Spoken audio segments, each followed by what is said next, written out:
ஹாய்ங்க. இந்த வீடியோ எப்படி ஆரம்பிக்கிறதுங்கிறதுல கொஞ்சம் யோசனையா இருக்கு. இப்படி ஆரம்பிச்சா சரியா இருக்கும்னு நெனைக்கிறேன். பொதுவாவே இந்த காதல் பத்தின நெறைய மித் இருக்கு. காதல்ங்கிறது எப்ப வேணாலும், யாருக்கு வேணாலும், யார் மேல வேணாலும் வரலாம். காதல் அந்தஸ்த பார்க்காது. காதலுக்கு கண்கள் கிடையாது. அப்புறம் அ ஒருத்தர் இவங்க இவ்வளோதான் இது அவங்களுடைய வருமானம், தொழில், ஜாதி, மதம் இதெல்லாம் பார்த்துட்டு வந்துச்சுன்னா, அதுக்கு பேர் காதலே கிடையாது. காதல்ங்கிறது கண்மூடித்தனமா வரக்கூடியது, தெய்வீகமானது, புனிதமானது. இந்த மாரி நெறைய விஷயங்கள பத்தி நம்ம தொடர்ச்சியா பேசிக்கிட்டே இருக்கோம். அது எல்லாமே சரியா, தவறா அப்படிங்கிறத பத்தின ஆராய்ச்சி எல்லாம் கிடையாது. அவங்கவங்களுடைய வாழ்க்கைக்கு அனுபவத்துக்கு ஏத்த மாரி அது சரி, தவறு அப்படிங்கிறத தீர்மானிக்க ஆரம்பிக்கிறோம். ஒரு குறிப்பிட்ட வயசுக்கு அப்புறமா அத பத்தின மாற்றங்கள் நமக்குள்ள வந்துகிட்டே தான் இருக்கு. பட் நம்ம தேர்ந்தெடுக்கக்கூடிய நபர் தவறா போனா, மீளவே முடியாத ஒரு துயரத்துக்குள்ள சிக்கினா, அது ஆணா இருந்தாலும், பெண்ணா இருந்தாலும் மிகப்பெரிய வலி தானே! எப்பவுமே நமக்கு நல்லது செய்யக்கூடியவங்க, நல்லது நினைக்கக்கூடியவங்கன்னு பார்த்தீங்கன்னா, நம்மள பெத்தவங்க தான். அவங்க மட்டும் தான் நமக்கு நல்லது மட்டும் தான் நினைப்பாங்க அப்படிங்கிற நம்பிக்கை குழந்தைகளுக்கு இருக்கணும் இல்லையா? பெத்தவங்க சின்ன சின்னதா குடுக்கக்கூடிய தண்டனைகள், சின்ன தவறுகளுக்கு குடுக்கக்கூடிய தண்டனைகளுக்கெல்லாம் காரணம், அடுத்து அது பெருசாயிடக்கூடாது அப்படிங்கிறது தான். அத புரியணும் இல்லையா குழந்தைகளுக்கு?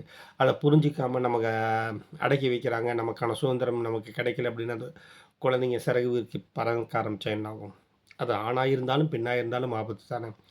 அத பத்தி தான் இந்த படம் பேசுது. ஆக்சுவலா நான் ஒரு படத்தோட திரை விமர்சனம் தான். இது புது படமெல்லாம் கிடையாது. கப்பல்லா அப்படின்னு சொல்லிட்டு 2020ல மலையாளத்தில ரிலீஸ் ஆயிருக்கக்கூடிய ஒரு படம். இப்பவும் Netflixல அ இங்கிலீஷ் சப்டைட்டிலோட இருக்கக்கூடிய ஒரு படம் தான். உண்மையிலேயே ரொம்ப அழகா இருந்துச்சு. எனக்கு ஹீரோயின் அனாபென் பிடிக்கும். ஸோ அவங்களுக்காக பார்க்க ஆரம்பிச்ச படம். அப்புறமா மொத்த படமும் என்ன உள்ள இழுத்துக்கிச்சு அப்படின்னு தான் சொல்ல முடியும். கப்பல்லா. எப்படி சொல்றது? இந்த படம் வயநாடு பேக்ரவுண்ட்ல எடுத்திருக்காங்க. ஸோ சினிமாட்டோகிராஃபி அவ்வளோ நல்லாயிருக்கும். அதுவும் லாஸ்ட் ஃப்ரேமெல்லாம் கண்ல ஒத்திக்கணும். அப்படி இருக்கும்.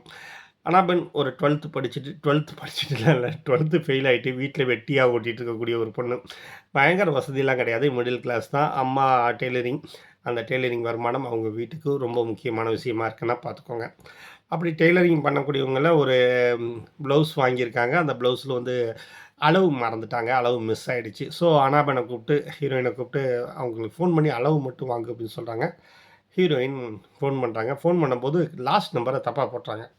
அந்த நம்பரு இன்னொருத்தனுக்கு போயிடுது. அவர் தான் படத்தோட ஹீரோ. அவருக்கு போனோனே இவங்க படபடன்னு பேசிட்டு வச்சர்றாங்க.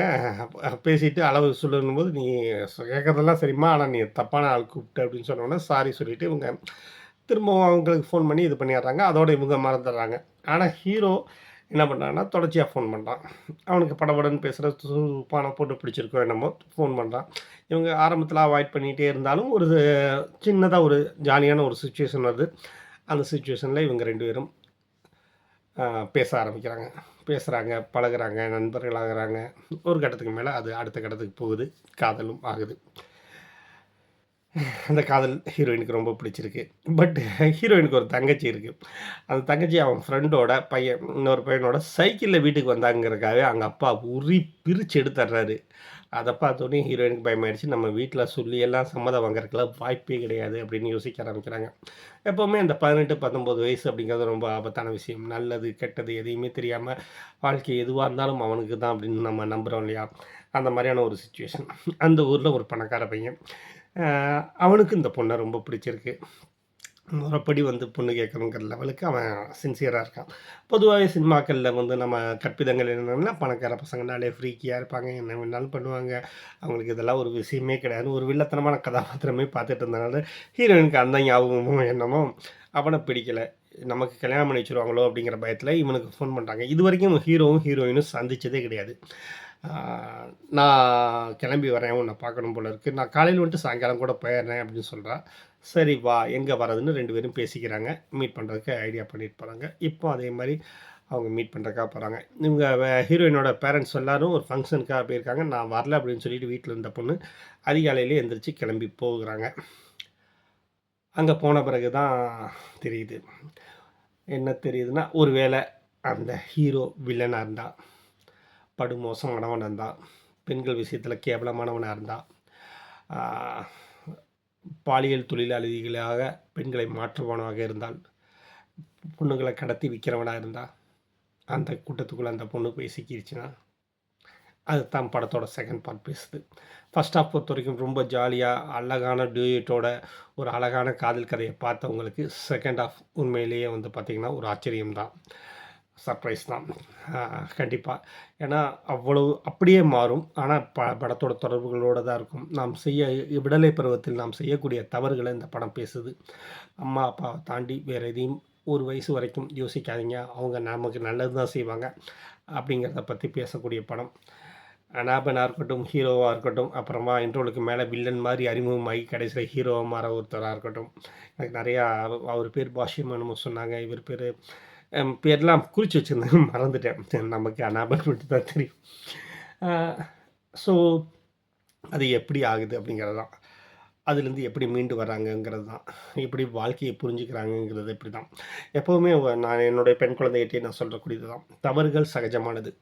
தப்பே பண்ணாம ஒருத்தன் லைஃப் லாங் இது பண்ண முடியாது. ஒண்ணு தப்பு நடந்துருச்சுன்னா, அத விட்டு வெளியில வர தெரியணும். எங்கேயாவது போய் உடைஞ்சு நின்றக்கூடாது அப்படிங்கிறது தான். பெண் என்பவள் உடையும்போது தான் ஆணுக்கு தைரியம் அதிகமாகும். பிரச்சனைகள் பெரிதாகும். ஸோ எந்த இடத்துலயுமே உடைஞ்சு நின்றக்கூடாது. எதுவா இருந்தாலும் சரி, சரியோ தவறோ முட்டி தூக்கு அப்படிங்கிறது தான். அத இந்த பொண்ணு என்ன செஞ்சது? அனாபன் என்ன பண்ணாங்க? அதான் படத்தோட கிளைமாக்ஸ். ரொம்ப அழகான படம். நீங்க உங்க வீட்ல பெண் குழந்தைகள் இருந்தாலும் சரி, ஆண் குழந்தைகள் இருந்தாலும் சரி, பக்கத்துல உட்கார வச்சு படம் பார்க்கலாம். எந்த விதமான ஆபாசமான, அருவருப்பான வார்த்தைகள் எதுவுமே கிடையாது. அவசியம் ஒரு காதல் கதைய தான் பார்க்குறோம் அப்படின்னு நீங்க ஆரம்பத்துல நெனஞ்சாலும், அ அவசியமான படத்தை பார்க்கிறதாவும் இருக்கும். சுவாரஸ்யமாவும் இருக்கும். டெக்னிக்கலாவும் அந்த படத்தோட ஃப்ரேம் எல்லாம் கண்ல ஊத்திக்கிற அளவுக்கு இருக்கும். ஃபர்ஸ்ட் ஹாஃப்ல ஒரு 2 பாட்டு வரும். மெலடி சரியான நம்பருங்க. சூப்பரா இருக்கும். வேற என்ன சொல்ல? இங்க இந்த உலகத்த நம்புங்க. இந்த உலகம் மிக அழகானது, அற்புதமானது. அதே சமயத்தில இந்த உலகத்த நம்பாதீங்க. கொஞ்சம் பயங்கரமானது.